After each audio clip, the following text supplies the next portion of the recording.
Olá, para aqueles que não me conhecem, eu sou o Luiz Pereira e é mais uma vez com prazer que eu venho aqui nesse espaço para trazer algumas informações e fazer algumas reflexões sobre mais uma aula do curso básico de Espiritismo, patrocinado pela Aliança Espírita Evangélica. A aula de hoje é a aula de número 7, que tem como tema o Livro dos Espíritos. Eu preparei aqui uns slides que eu vou utilizar como referência para facilitar o acompanhamento daquilo que eu vou falar. Bem, então, nesse primeiro slide, coloco o título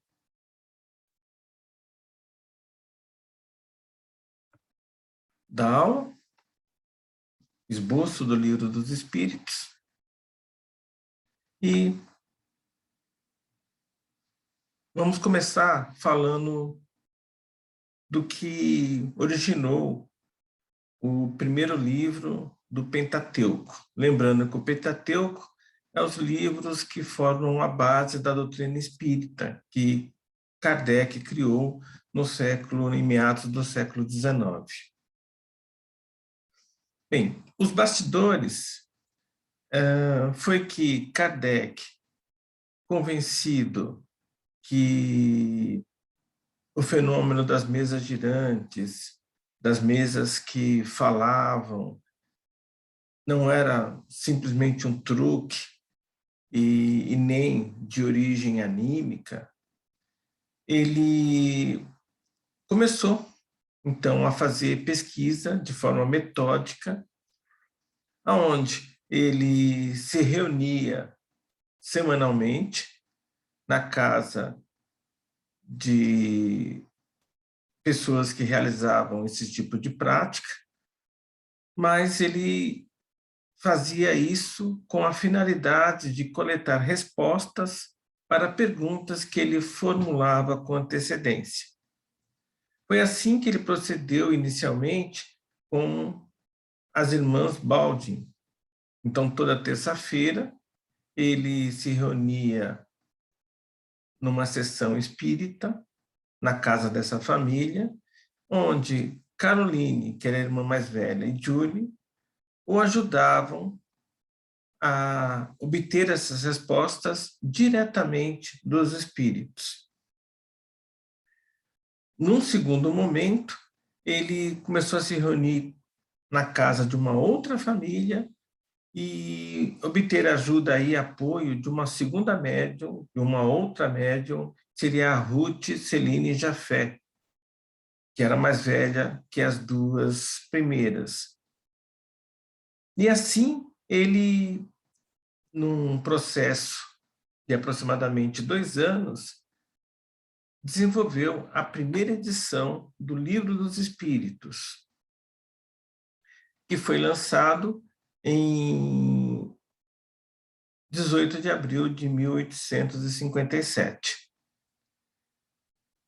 Após essa primeira publicação, ele trabalhou em uma segunda edição, onde ele recebeu o apoio muito grande de uma outra médium que fazia escrita mecânica e direta, a famosa psicografia de hoje, Hermance Dufault, que o ajudou a revisar a primeira edição e trazer novas informações que lhe permitiu uma segunda edição ser lançada 3 anos depois, em 1860, onde ele passou de 501 questões que tinha na primeira edição para uma segunda edição com quase não, o dobro de questões, 1.018 perguntas, que é a edição que nós temos hoje, edição final que nós temos hoje do Livro dos Espíritos.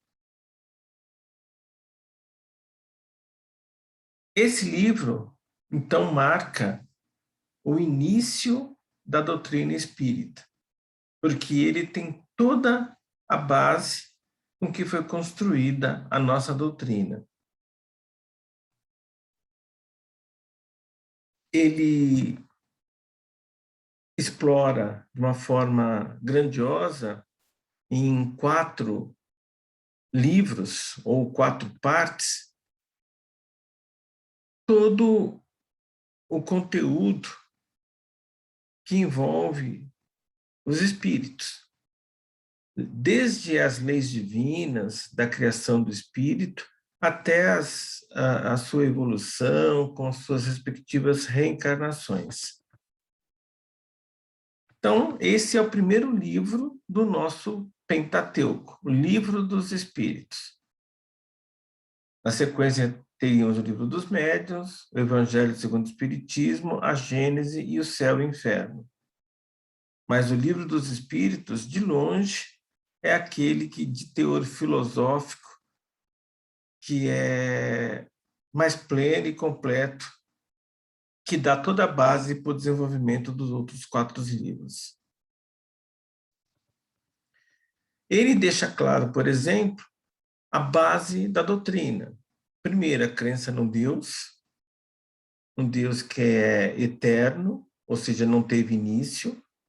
Né? Nós dizemos que os espíritos são imortais, porque eles tiveram início como manifestação do divino, mas não tem fim. Então, eles são imortais, os espíritos. Agora, o divino, ele é eterno, porque ele não teve início. Ele sempre existiu. É imutável, porque se ele fosse mutável, ele estaria sujeito a imperfeições. Então, numa concepção do divino pleno, ele é imutável, ele nunca muda, ele é perfeito de origem. Ele é único, porque se fosse mais de um divino, geraria competição, conflito. Tudo ele pode, e ele tem uma justiça plena. Mas isso não significa necessariamente que temos que pensar no divino com propriedades, com características humanas, dito divino antropomórfico, um divino que tem qualidades humanas e defeitos humanos, um divino que ama, mas que também tem raiva. Esse divino não seria perfeito. O divino que Kardec traz é um divino todo-poderoso, soberanamente justo e bom, que foge à compreensão humana. Faltam palavras, falta senso, falta consciência do divino para melhor descrevê-lo. O divino de Kardec não é um senhor barbudo sentado num trono, castigando, punindo ou perdoando a sua criação. Por falar em criação, nesse livro dos Espíritos fica claro que esse divino é vivo, é um espírito vivo, e que ele se manifesta através da sua criação. Ele criou o universo e continua criando até hoje. Também nesse livro fica claro que o divino ele cria o tempo todo e essa sua criação segue leis universais que, por terem origem divina, também são perfeitas, imutáveis e valem todo o tempo e espaço. Nesse livro também fala que o verdadeiro plano de existência é o mundo espiritual, que o mundo da matéria é um mundo secundário, um mundo simplesmente de experimentação. E que aquilo que nós chamamos de alma não é nada mais, nada menos que o espírito encarnado, o espírito como condutor de uma máquina biológica que é o nosso corpo físico.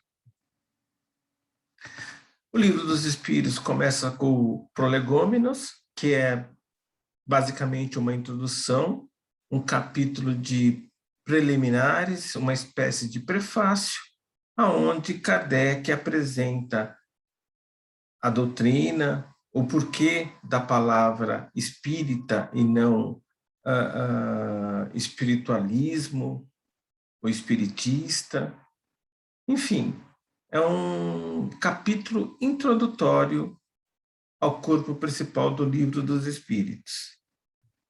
Depois, no livro primeiro, ou na primeira parte desse livro, como foi colocado nos slides anteriores, o Livro dos Espíritos é dividido em 4 livros ou 4 partes. O livro primeiro, ou a primeira parte, fala das causas primárias. E aí ele conceitua o divino, conceitua a sua criação, traz as características, propriedades desse divino e de sua criação. Então, o divino aí é a inteligência suprema, a causa primária de todas as coisas. Essa é a primeira questão do Livro dos Espíritos. O que é Deus? E a resposta, inteligência suprema, causa primária de todas as coisas. Ou seja, lei da causa e efeito. Não existe efeito sem causa. No capítulo 2, ele entra aí com o fluido cósmico universal, que é o hálito do divino, que é utilizado, que é emanado de maneira contínua o tempo todo, que interpenetra todos os planos existenciais e todos os reinos de maneira plena. E é o material com que os espíritos moldam a matéria para se manifestar no plano físico. Hoje, muitos acreditam que o fluido cósmico universal seria a energia escura que compõe aproximadamente 71% do universo conhecido, que por vezes se condensa formando energia escura, a matéria escura, que é 24%, e que por vezes se faz presente na nossa percepção, formando a matéria que conhecemos, que corresponde aos 5% faltando do total. Então, o fluido cósmico universal é o hálito do divino que tudo preenche e tudo interpenetra. A criação se deu no início do tempo conhecido, há 13,8 bilhões de anos, e continua acontecendo, porque galáxias, estrelas, planetas continuam sendo criadas.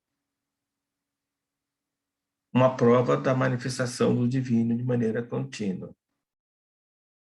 A vida também surge como criação, mas aí a energia é um outro tipo de princípio que dá vida ao fluido universal. Então, o fluido universal, ele é utilizado pelos espíritos para condensar, plastificar corpos físicos. E o fluido vital é o que proporciona a energia necessária para que o espírito possa controlar, habitar esse corpo físico criado com o fluido universal. Quando o fluido vital não é suficiente, quando essa energia não é suficiente para manter o corpo físico funcionando, dá-se a morte física com o espírito perdendo o controle do corpo físico. dá-se, então, o desencarne. O espírito se liberta do corpo físico, da matéria mais densa. O mundo espírita, ou mundo dos espíritos, é todo o espaço da criação. Só que eles existem em diferentes níveis e diferentes densidades. Ou seja, nós estamos nesse plano físico, mas não significa que exista só esse plano físico. Esse plano físico, nós, espíritos, utilizamos para nos manifestarmos através de corpos físicos, para experimentarmos, colocarmos em prática os nossos aprendizados, termos novas experiências. Mas o espírito é imortal e ele vive também em outras densidades, em outros planos existenciais, que a matéria desses planos é muito menos densa do que esse plano físico aqui. E onde estão esses planos existenciais? Eles estão nesse mesmo espaço do plano físico. Esses planos existenciais se interpenetram, como o faz o fluido vital, como faz o fluido universal. Então, o espírito evolui o tempo todo por diferentes planos existenciais. Esses planos existenciais se interpenetram, coabitam o mesmo espaço. Então, as outras dimensões, os outros planos, está aqui presente no mesmo espaço-tempo desse plano físico, onde nós, espíritos encarnados na matéria, estamos conscientes. O livro também fala sobre a origem da natureza. Então, ele fala aí dos diferentes modos de existência do espírito na matéria, os diferentes modos que o espírito pode se manifestar com corpos diferentes, em planos diferentes. E ele faz isso através do uso de um molde que nós chamamos de perispírito. Então, todo espírito desenvolve um perispírito que é preenchido com a matéria do plano que ele está se manifestando, de maneira consciente ou não. Então, à medida que o espírito evolui, ele aprende a desenvolver moldes mais sofisticados de perispírito que permitem com que ele crie corpos de manifestação mais complexos, que permitam experiências mais sofisticadas à medida que o espírito ganha em consciência, ganha em evolução. No capítulo 2 desse mesmo livro, é falado, então, sobre a reencarnação, o processo do espírito plasmar um corpo físico para poder se aperfeiçoar, experimentar, aprender, colocar em prática o que ele aprendeu neste plano físico, como nos outros planos interdimensionais que ele pode habitar. Então, a finalidade da encarnação é permitir que o espírito pratique, experimente, coloque em prática conceitos e vivências que ele aprendeu durante a sua evolução como espírito. Capítulo 3 fala para o retorno da vida corpórea à vida espiritual, ou seja, sobre o processo de desencarne. E o capítulo 4 a 5 fala da pluralidade das existências. Ou seja, que o espírito, ele evolui não só através dos planos, mas que ele evolui também através dos reinos. Ou seja, o espírito, ele tem experiências em todos os tipos de matérias.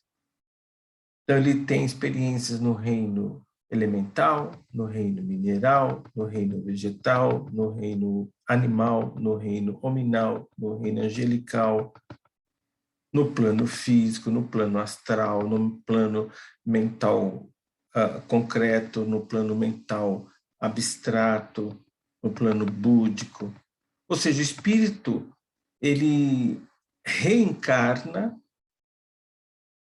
N vezes em diferentes reinos, em diferentes planos, ganhando experiência, consciência do universo que lhe cerca, e com isso evoluindo, e com isso se aproximando do reino de Deus, que é essa consciência, que é essa ressonância, sintonia com o Criador, aonde o espírito percebe a existência do divino, do eterno, em tudo que lhe cerca, de tal forma que ele se sente fazendo parte do divino, da criação. No capítulo 6 desse livro, ele fala sobre a vida nos planos fora da matéria, no plano físico. Então, existe um plano existencial que, na nossa doutrina, é conhecido como umbral, conhecido também como astral, onde o espírito continua a sua evolução. Esse plano astral tem diversos níveis de existência. Nos níveis mais baixos, o espírito ainda não tem a consciência da sua passagem e ainda ele cria, pela força do seu desejo, um plano físico, onde, na verdade, um simulacro do plano físico, onde ele tem a sensação de ainda estar na matéria. Ele sonha que está vivo, mas ele está no desencarne, ele não tem mais uma máquina biológica para se manifestar. Mas à medida que o espírito evolui, ele vai se elevando também em nível no astral e tendo experiências novas numa matéria, né, num plano de matéria menos denso que o plano físico. Até que, de maneira imperativa ou por necessidade, o espírito, de novo, consegue plasmar um corpo e voltar a ter experiências da matéria. Ou seja, a vida do espírito é evoluir, ou no plano físico, ou nos planos não físicos, mas o tempo todo ele evolui, ele aprende e ele pratica.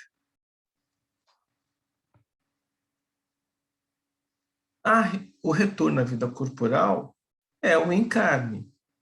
O espírito, de acordo com a sua necessidade, ele vai escolher um país, um estado, uma cidade, uma família, e vai, juntamente com outros espíritos, participar de uma espécie de competição para ver qual espírito vai conseguir o seu objetivo de se materializar, de se plasmar naquela família para poder vivenciar experimentos,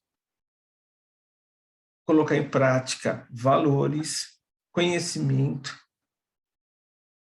para que quando ele deixar a vida na matéria e voltar à vida nos planos menos densos, ele possa ultrapassar esse ponto de evolução, avançando para um outro ponto mais sofisticado.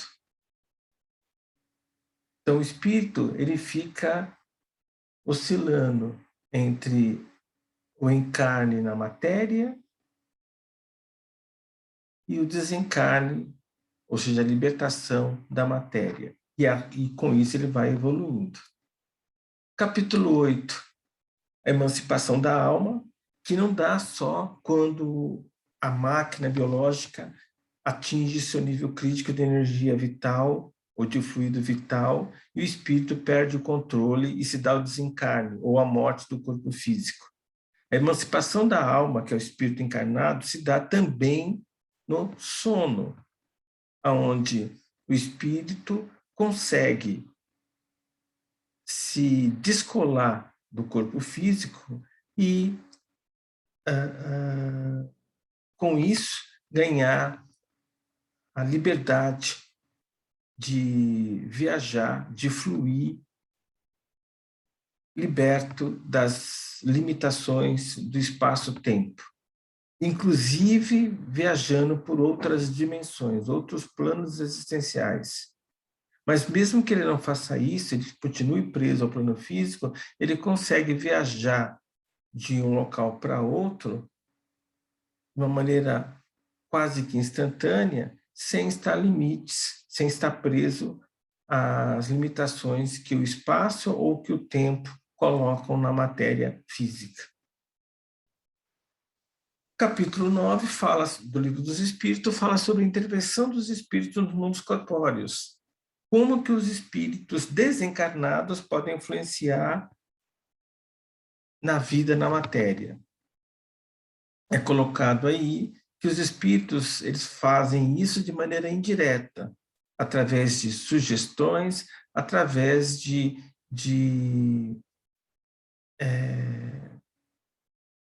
utilização de fluidos emanados por espíritos encarnados, mais conhecido como ectoplasma. Ou seja, o espírito desencarnado ele não consegue atuar na matéria, no plano material, se ele não tiver o apoio de um espírito encarnado, ou através de fluidos emanados por esse espírito encarnado, o ectoplasma, ou através de sugestões, através de sintonias psíquicas, aonde o espírito desencarnado consegue influenciar o existir do espírito encarnado para que esse espírito encarnado proceda de maneira como o espírito desencarnado quer. Então, as famosas incorporações, obsessões, acontecem normalmente por um processo de sintonia. São processos diferentes, incorporação, obsessão e possessão, tem suas diferenças que vocês vão aprender numa outra oportunidade, mas são meios que o espírito desencarnado utiliza para influenciar na matéria, no plano material. No capítulo 10, nós temos quais são as ocupações, os afazeres, as missões que os espíritos, tanto encarnados como desencarnados, possuem. Então, não existe causa e efeito, mas existe uma destinação. Então, todo espírito, quando encarna, ele encarna com objetivos pré-definidos. Então, ele escolhe uma família, um local, uma cultura, porque ele tem um objetivo, uma destinação. Se ele vai conseguir realizar, concretizar esse objetivo, depende do seu livre-arbítrio e das leis da causa e efeito. Então, não existe um destino pré-definido, mas existe objetivos a serem conquistados quando o espírito resolve encarnar. que tem a ver esses objetivos exatamente com missões, com planos de evolução. O capítulo 11 fala sobre os 3 reinos principais de manifestação dos espíritos, que é o reino mineral, vegetal, animal, mas existem diferentes níveis de manifestação, e aí surge também, né, uma derivação do reino animal como o reino nominal. No livro terceiro, ou na terceira parte do livro dos Espíritos, é falado então sobre as leis morais. Como eu já coloquei, o divino é um espírito e que ele se manifesta através da criação e através das leis universais que valem todo o tempo e espaço. No livro terceiro, Kardec fala sobre as leis morais, que são também leis universais. Ele fala da lei divina ou natural, que é a lei que dá causa e efeito, da lei que diz que tudo tem origem no divino,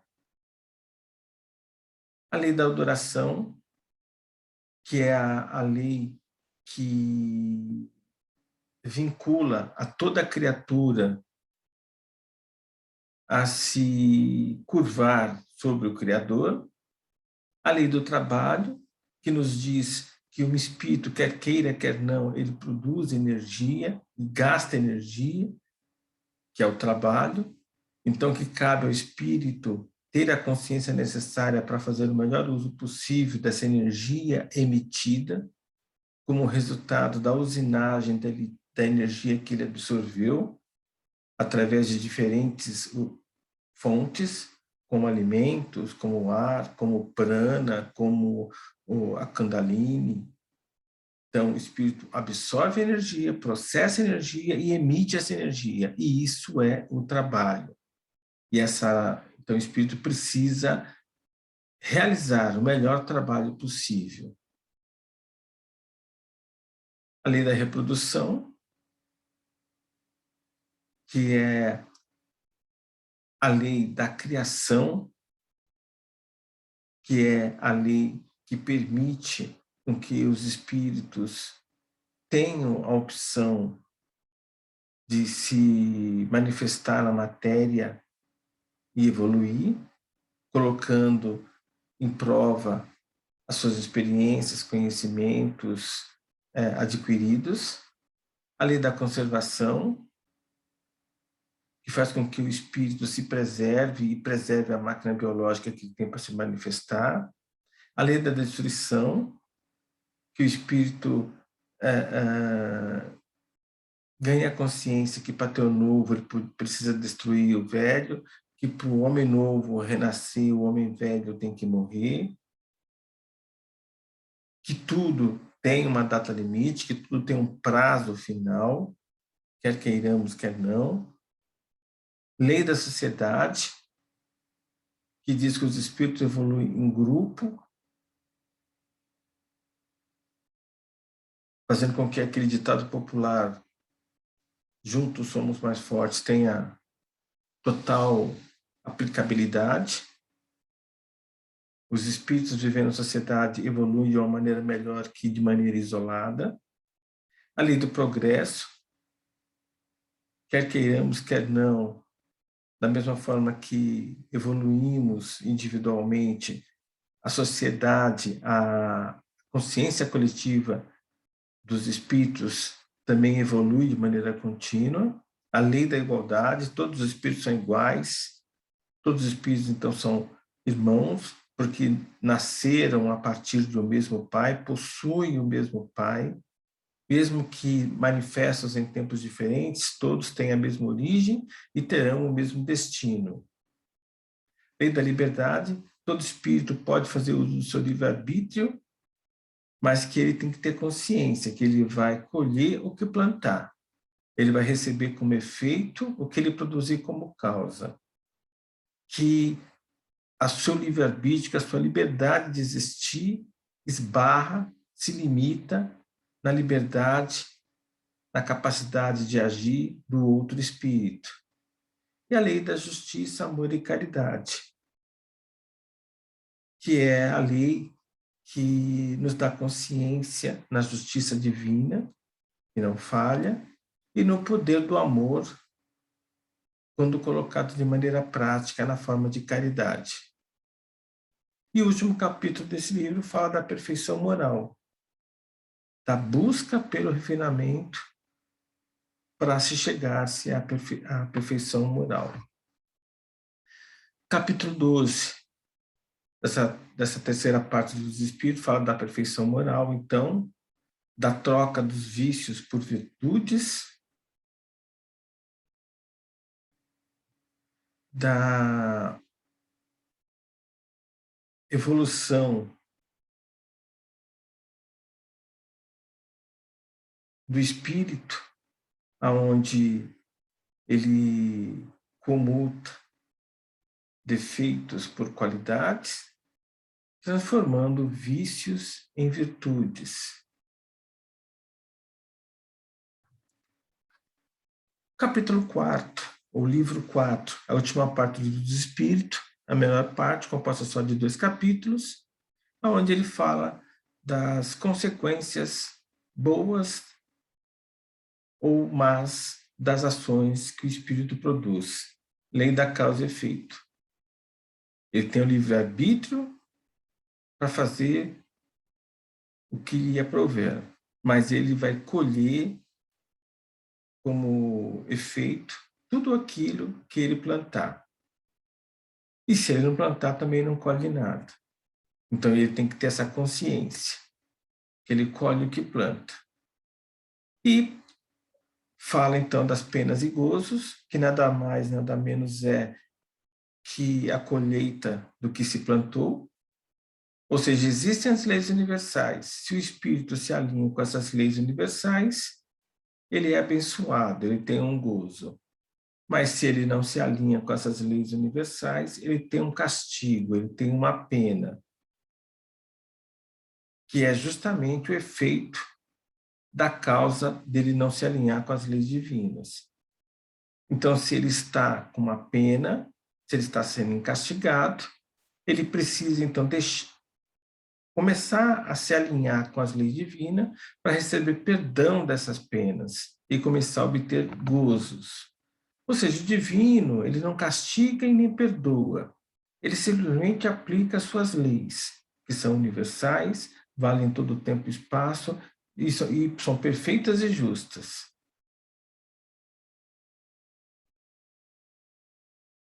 O tempo todo, esse processo é contínuo. Ou seja, não tem como o espírito escapar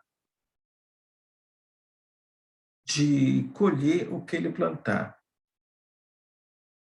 Não adianta o espírito fazer promessa, pedir perdão, para tentar escapar de uma pena. A pena vem. Não dá para você evitar o efeito de uma causa produzida, seja por bem, seja por mal. Conclusão. Esse livro dos Espíritos marca o início da doutrina. E ele é um livro de cabeceira que todo espírita deve ter para poder entender os porquês da existência neste plano. Ele deve ser colocado como prioridade de leitura quando comparado a outros livros, porque ele é a base de todos os demais. Então, ler um livro sem conhecer o livro dos Espíritos, ler um livro espírita sem conhecer o livro dos Espíritos a fundo, corremos o risco de conquistar um conceito não doutrinário que vá contra o que o livro dos Espíritos coloca como correto. É isso. A bibliografia utilizada, então, é o Livro dos Espíritos e o que é o Espiritismo, que é um livro fininho, que Kardec lançou para aqueles que não conhecem nada do Espiritismo e quer ter uma ideia de Espiritismo para depois poder aprofundar no Livro dos Espíritos. Espero que tenha conseguido apresentar o Livro dos Espíritos de uma forma que possa ter motivado vocês a lerem o Livro dos Espíritos para, assim, crescer em consciência do divino. Uma grande semana para todos. Que a paz e o amor de Jesus estejam hoje e sempre conosco. Que assim seja, graças a Deus.